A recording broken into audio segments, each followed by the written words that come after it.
Hello, what up guys? How you doing? It is Lasty here. Welcome today to a new episode of the FIFA 21 Ultimate Team Road to Glory. We point our fingers towards the sky because that's just what we do on this series. Welcome to the first episode of Double Digits. We are at episode number 10. Crazy how time flies when you're having fun, right? If you're binge watching this series, you've probably watched my face for a good couple of hours at this point.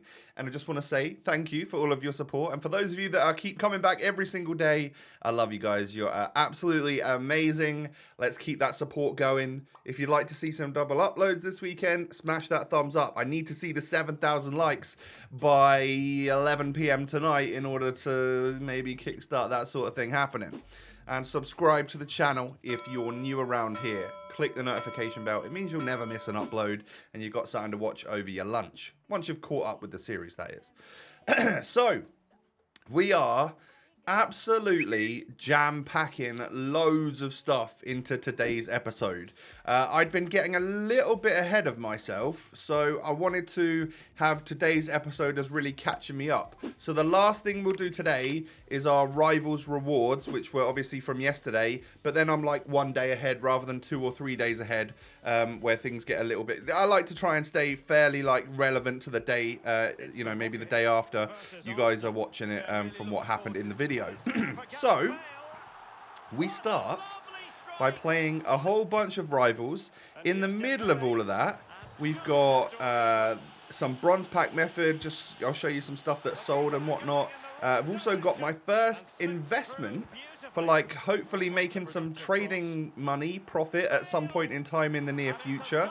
So that, and then of course, yeah, we've got the Rivals rewards at the end of the video as well, which I haven't done live commentary for this week. I'll start all the live com stuff when we start getting like red player picks and all of that as well, so that we can do like a proper full-on just rewards based video. I do like doing them, and at that point, for any of you that are new around here, when I do rewards videos with like a live reaction, I won't have the green screen. I won't just be in the bottom corner. I'll be in the top corner with like whatever my background is. I've got like a proper background for the series with some like cool football boots and footballs and lighting and stuff, and you guys can see that when I do a live vid, because obviously these are all post commentary, right? I'm just letting you into, you know, the insights of what I do here. These are all like, I play behind the scenes, get it all done, edit it all up, and then just look at my editing screen and talk to you about what's going on. So that's how I do things. So a whole bunch of bronze stuff has sold. I think we got fairly lucky to stay at a very similar coin balance because we got like 1 or 2 players that were pretty profitable. You know, if you get like a Saudi centre-back, for some reason they seem to be selling for a lot more than anything else. Don't really know why, but you'll get the odd player that just sells for a bunch. So this right here is going to be my first investment, and I think it's a fairly safe one, but it just might take a little bit of time for me to make some money. So, there's been all sorts of chatter on Twitter about different Player of the Month awards, and what players are going to get those awards. Now, people are thinking there's going to be like a Prem one, there's going to be a Bundesliga one, there's also going to be like a La Liga one, and the talk around the town seems to be that people think that it's going to be Ansu Fati from Barcelona that might win it. If that's the case, I think buying a couple of Spaniard players, which are fairly low for their rating, like cost-wise, could be an all-right like investment. So I hope that that's the case. I spent like 30k of my money, so not a whole bunch. And if we lose money, we lose money. I bought mostly Sergi Roberto because he is 83 rated, a fullback, Spanish, and plays for Barcelona. So that sort of covered a lot of the bases, you know, like Ansu Fati is a Spaniard who plays for Barca. Maybe you would need something like that if he was to get an SBC card. And then the other reason why I mainly focused on getting him was that typically, if Barcelona ever feature in like marquee matchups or anything, which I don't actually know the marquee matchups this week, you'll know them by the time you're watching this, if they ever feature, it's teams like Man City, Bayern Munich, and Barcelona. If those teams ever feature in marquee matchups and you need players from them, they typically go up in price quite a lot. So like having a players from those clubs is never really a bad thing anyway. So we'll just see what happens over the next few days. Maybe I'll take a little L and not make any money at all. But I just feel like holding on to a few Sergi Robertos. And you also saw there that I picked up a... I think I got an Oyarzabal, and I also got a Pareo. So I got like a couple of slightly higher rated cards. I've been trying to like sell them off though, actually, and I might have even sold them in this episode. I can't remember because like I don't know if they're as safe an investment, and they're fairly high rated, and I think they've got 10k caps. So I don't know if like obviously I could double my money on those players, but maybe I couldn't make as much. The ideal goal is for like Sergi Roberto, the guy that we've bought for like 2.5k each, to maybe go up to like 9 or 10k, and then we make a good amount of money per card. However, me telling you this now means that a bunch of you are going to go and buy him as well, undercut each other, and we're probably all going to make nothing. But maybe there's a chance, a point in time where we can make a little bit of moolah. That's the idea anyway. So I haven't gone like huge into trading, but I've just done like one player that I think at some point in time will be worth more than 2.5k.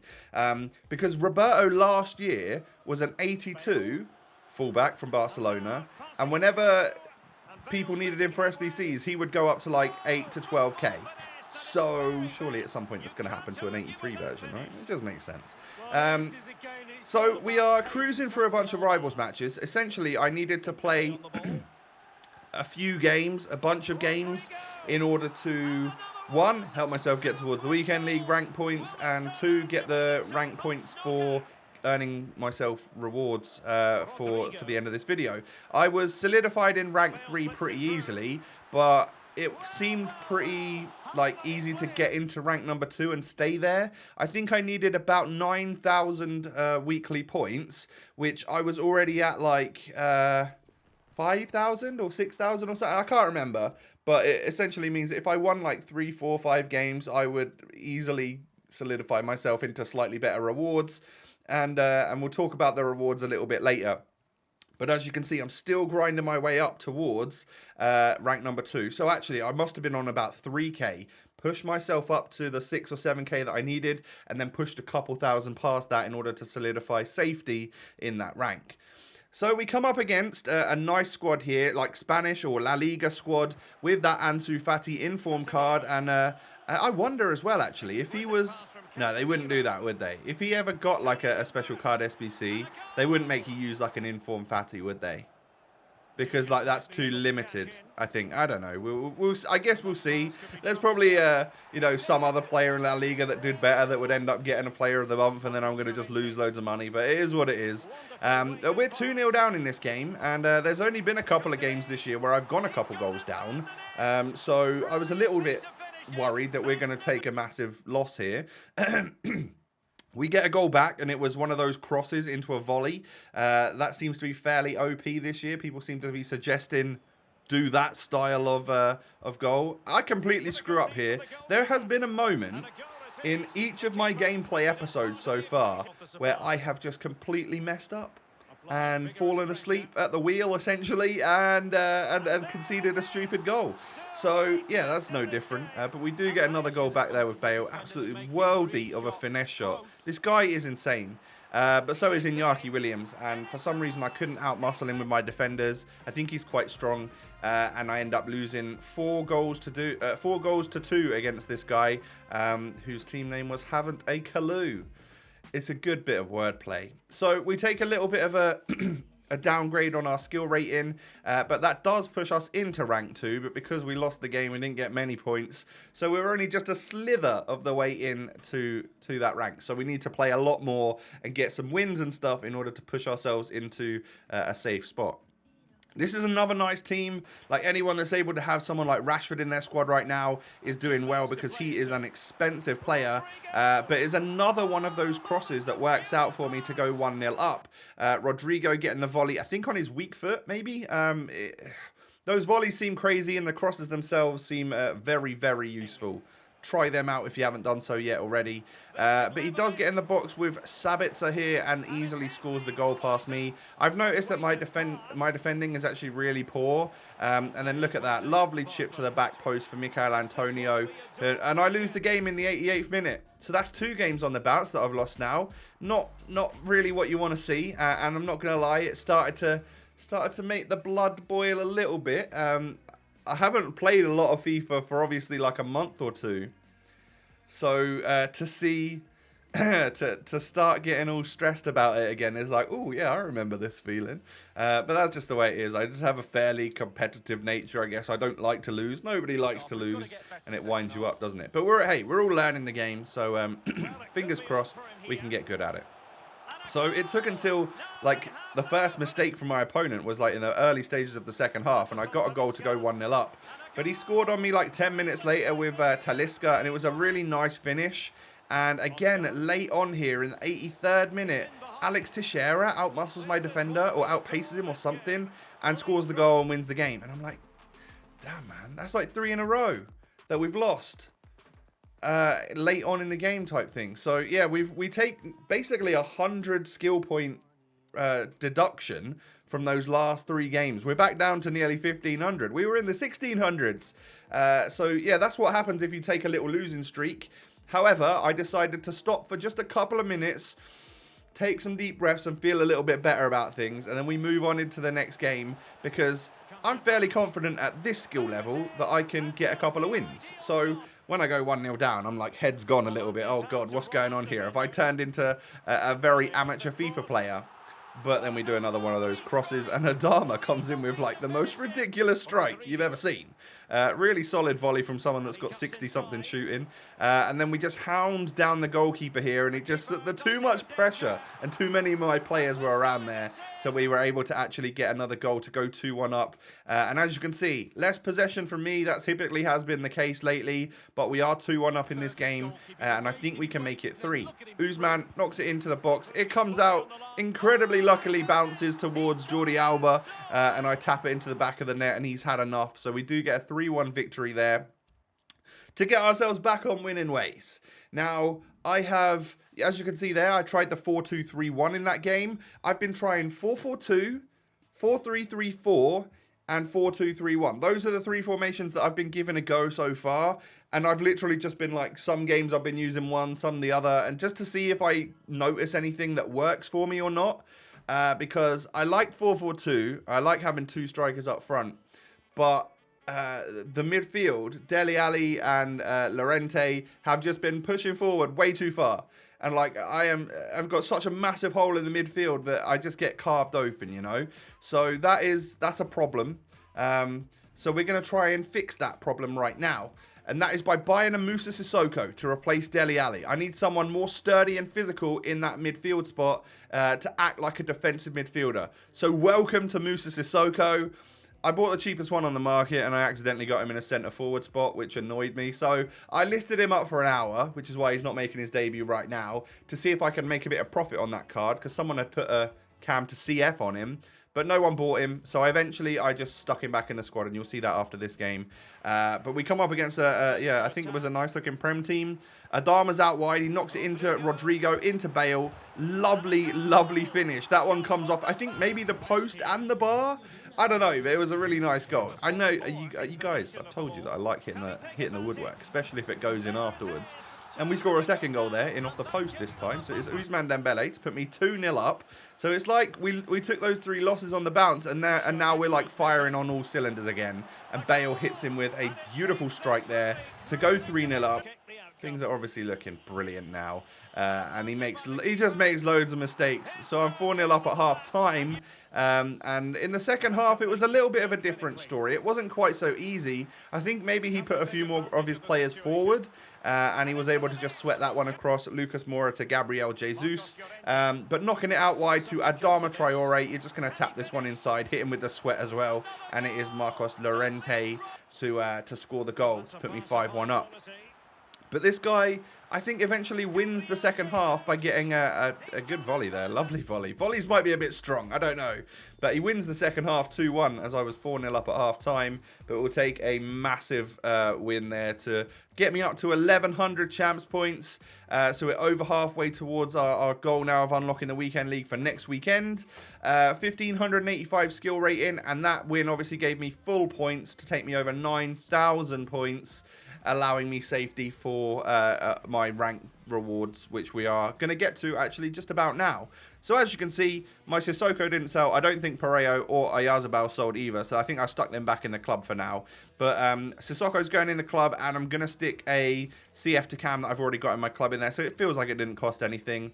And being a more defensive midfielder, what I'm going to give him is a Shadow Chem style that we've got in our club, and I'm going to really max out that pace and defensive ability for him, so he should be rock solid. He's already got like 89 physical, so I'm convinced now that I've got a very good like DM for the club. So yeah, the team has taken a bit of an upgrade there. It's a downgrade in terms of rating, and I actually quite like Dele Alli, but I just think we need to shore things up a little bit more in that middle. So yeah, that's what we've done. What do you think of that decision? You know, he costs like 30,000 coins. Is someone like Sissoko worth it? Is he as good as he was last year? Let me know what you think. So I didn't know whether to choose untradeable rewards or tradable rewards for my first set of Rivals rewards. So I put it to Twitter. I gave you a 10-minute vote, and it was 60-40 in terms of me getting tradable, because there's potential for me to make coins right now, but we get half as many packs. So we get a Jumbo Gold Pack, we get a Rare Electrum, and a Rare Players. So really good rewards from Division 4. And in the first pack, we're not going to get boards or anything. It's a bit of a shame. However, the player that pops up here is an 82 rated Marcos Llorente, who we obviously bought for 25k in our squad. So that's going to make me some money. He has dropped a bit.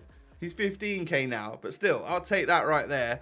And I needed to get big in my next two packs as well, because I could have taken coins, and I could have taken 45,000 coins. So I need to get someone that's worth over like 30k in order to have made this option worthwhile. And we get boards in our second pack, and the player we end up getting is Dutch centre midfielder from Barcelona, which is going to be Frankie de Jong, an 85 rated player worth over 70,000 coins. My most expensive packed player yet of the series. That's awesome. 10 episodes in, and we've packed ourselves a player that's worth 70,000 coins. Oh, that's made me happy. So yeah, that's obviously such a great pull to get, and it has made it worth it. So thank you to you guys out there for telling me to go with the tradable rewards. And then the 50k pack comes around. No walkout. Boards again though this time, and we are going to get ourselves Bosnian striker from Roma, which is obviously 83 rated Dzeko. But a part of me was like, oh, there could still be a couple of those decent 82s in the pack. So as much as I'd already got him, I thought, maybe there could be something else in the pack. And there's a Sabitzer. So that's like 5k or something. So yeah, not bad. He was 10k the other day, but he's drastically dropped. So the 50k pack, I think, was the worst one out of the lot, which is odd. But yeah, we made huge amounts of money. We made over 100k, I think, from our Division Rivals rewards, which is so clutch at this stage of the game. And Frankie could just drop right into the starting 11, because obviously he gets those Barca links, which would work for us. So I'm not sure what to do right now, because Llorente's been great. Frankie is slightly less defensive and stuff, but it has slightly better passing and dribbling, obviously. But it seems like I feel like I should take the money for him. We'll make that decision at the start of the next episode. You can also let me know down below what you would do. Would you use Frankie or Llorente, or would you sell another Llorente for 15k or sell Frankie for 75k? You know, let me know what you think is the best thing to do. I think coins are probably king right now. We should take the money, because Frankie's probably going to drop from that, isn't he? Who knows? What do you think? So that's going to be the end of the episode. It's been a mammoth episode today. Loads of gameplay, trading techniques, bronze pack method, rivals rewards. I've got all sorts in here. So let's see that 7,000 likes, all right? Hit me with a thumbs up button. I'd greatly appreciate it. And of course, subscribe to the channel if you're new around here. Click the notification bell. I thank you for that. Come follow me on Twitter and Instagram. The links are down below. And I will catch you tomorrow with another episode. Stay healthy, stay safe, and I'll see you tomorrow, guys. Peace.